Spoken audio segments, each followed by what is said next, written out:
Hello friends, good morning. कैसे हैं आप लोग? आज का सेशन क्या होने वाला है वो आपको थंबनेल देख करके पता चल ही चुका होगा। आज का जो सेशन है होने वाला है गांधी जी का चंपारण आगमन और चंपारण कृषि समिति का गठन, जो कि बीपीएससी पीटी एंड मेंस दोनों के पॉइंट ऑफ व्यू से देखा जाए तो महत्वपूर्ण क्वेश्चन होगा। इससे पहले मैं बताना चाहती हूँ फ्रेंड्स कि जो बिहार स्पेशल का सीरीज मैं लेकर आ रही हूँ, पार्ट 1 पार्ट 2 हो चुका है, यह थर्ड पार्ट है। और पार्ट 1 में जो हुआ है वो बिहार राज्य का उदय से रिलेटेड टॉपिक लाई थी, और पार्ट 2 में जो है उसमें बिहार एक झलक और बिहार में प्रथम व्यक्ति करवाई हूँ। तो चलिए आज का सेशन स्टार्ट करते हैं। तो पॉइंट क्या है? गांधी जी का चंपारण आगमन बहुत ही इंटरेस्टिंग है, आप लोग को पढ़ने में भी मजा आएगा। गांधी जी का एकमात्र मकसद किसानों की समस्याओं को समझना और उनका समाधान प्रस्तुत करना था। गांधी जी का मकसद क्या था ये बता रहा है कि एकमात्र मकसद था कि मतलब किसानों की समस्या को समझना और उनका समाधान प्रस्तुत करना था, ताकि नील की खेती करने वाले किसानों को उनकी दयनीय स्थिति से उबारा जा सके। इस संबंध में गांधी जी ने 11 अप्रैल को मुजफ्फरपुर में बिहार प्लांटर्स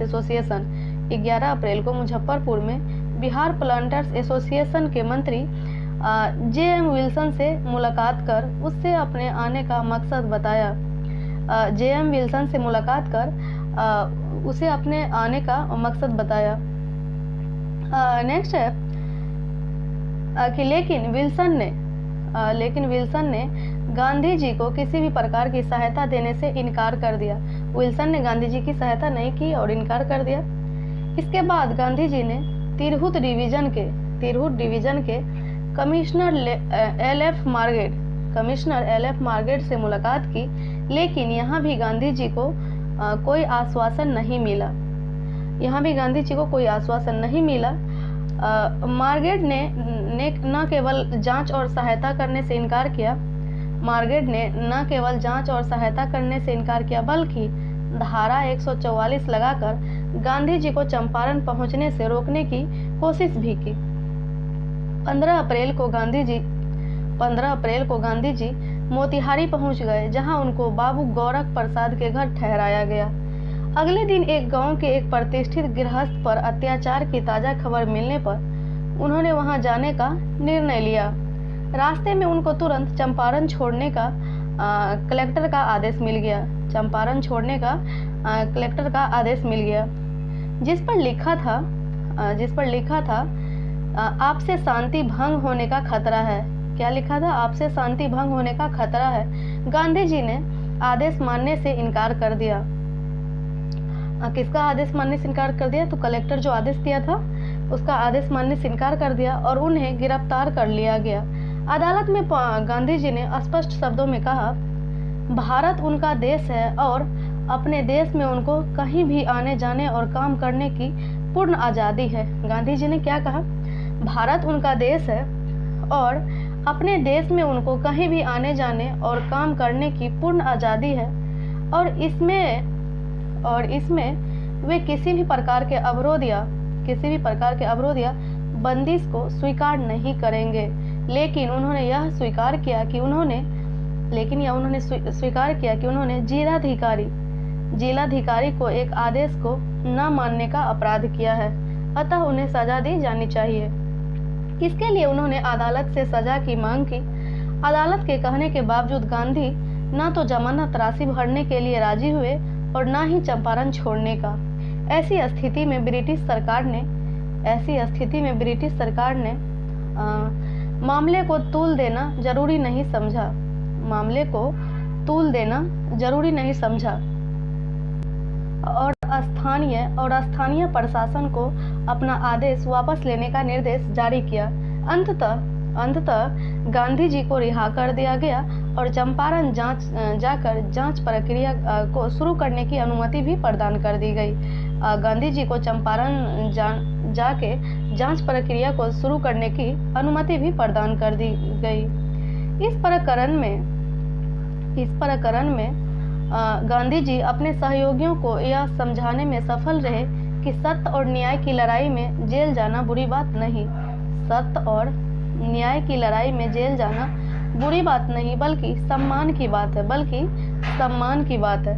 इस बात को उन्होंने अपने आचरण से साबित भी कर दिया। इस बात से अपने आचरण को उन्होंने साबित भी कर दिया। आंदोलन के शुरुआती दौर में गांधी जी अपने सहयोगियों ब्रजकिशोर प्रसाद, गांधी जी अपने सहयोगियों ब्रजकिशोर प्रसाद, राजेंद्र प्रसाद, महादेव देसाई, नरहरि पारिक, जेबी कृपलानी आदि के साथ सुबह गांवों में निकल जाते हैं और दिन भर घूम घूम कर बयान दर्ज करते। इस क्रम में क्या हुआ, उनके द्वारा लगभग 2900 गांवों की तकरीबन 13,000 रैयतों की स्थिति का आकलन किया। लेकिन चंपारण के किसानों से मुलाकात करने के क्रम में गांधी जी को लगातार ब्रिटिश सत्ता और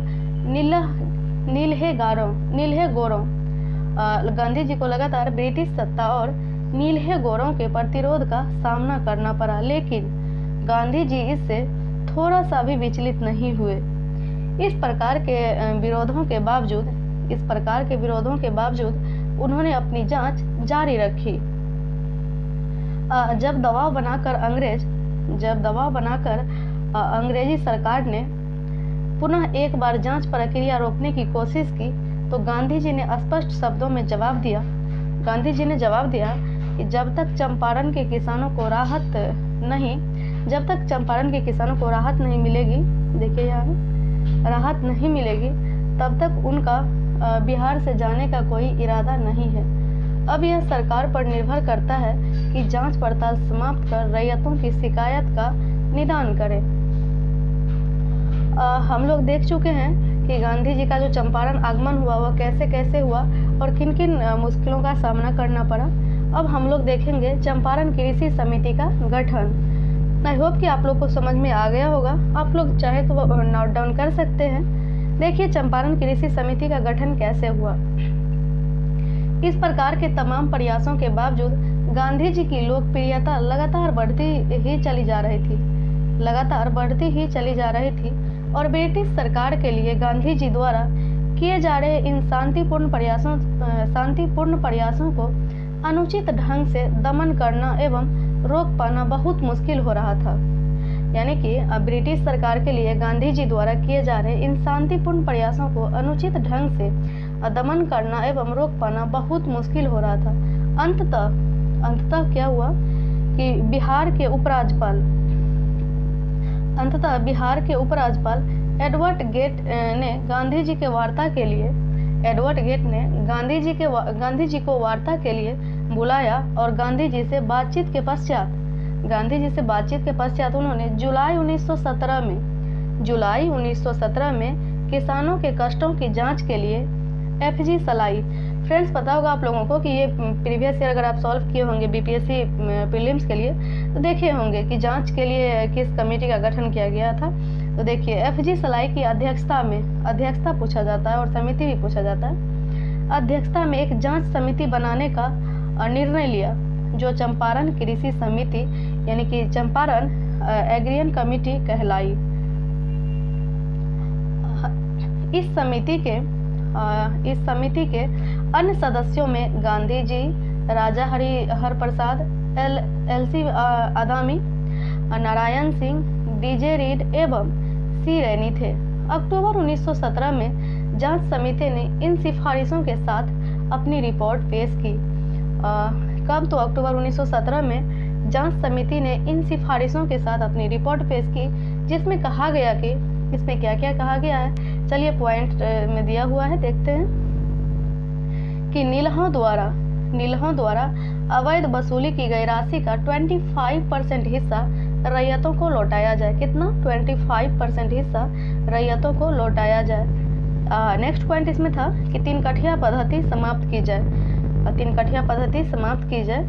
और क्या था कि मार्च 1918 तक चंपारण कृषि बिल पर गवर्नर जनरल द्वारा हस्ताक्षर कर दिया गया। मार्च 1918 तक। इसके साथ ही 3 कठिया समेत कृषि संबंधी अन्य सभी अवैध कानून समाप्त कर दिए गए। 3 कठिया समेत कृषि संबंधी अन्य सभी अवैध कानून जो था उसको समाप्त कर दिया गया जो अब तक प्रचलन में थे। इसके बाद नील की खेती नीलहों के लिए लाभदायक नहीं रही। नील की खेती नीलहों के लिए लाभदायक नहीं रही और शीघ्र ही चंपारण से नील बगान मालिकों का पलायन प्रारंभ हो गया। चंपारण से नील बगान मालिकों का पलायन प्रारंभ हो गया। चंपारण आंदोलन में गांधी जी के अन्य प्रमुख सहयोगी जो थे कौन कौन थे, आइए देखते हैं। ये प्रीलिम्स के लिए भी बहुत ही महत्वपूर्ण होता है। राजकुमार शुक्ल थे और धरणीधर बाबू, राजेंद्र प्रसाद, ब्रजकिशोर प्रसाद, रामनवमी प्रसाद, अनुग्रह नारायण सिन्हा, मजहरुल हक, पोलक और शंभू शरण, नरहरि पारिख, आचार्य जेवी कृपलानी, महादेव देसाई आदि थे। तो चलिए फ्रेंड्स, आप लोग तो देख चुके होंगे। आई होप कि आप लोग अच्छे से समझ भी गए होंगे। अगर अच्छे से समझ में नहीं आता, एक बार में तो ऐसे किसी को नहीं आता है, उसके लिए नोट डाउन करना पड़ता है। इसका जो नेक्स्ट पार्ट आएगा यानी कि 4th पार्ट, उसमें लेकर आएंगे हम लोग चंपारण सत्याग्रह, तिनकठिया पद्धति और चंपारण आंदोलन और लखनऊ अधिवेशन 1916 बिहार से रिलेटेड। तो चलिए फ्रेंड्स, ये वीडियो आपको कैसी लगी आप कमेंट बॉक्स में अपना राय जरूर दीजिएगा। मिलते हैं नेक्स्ट वीडियो में, तब तक के लिए जय हिंद, जय भारत।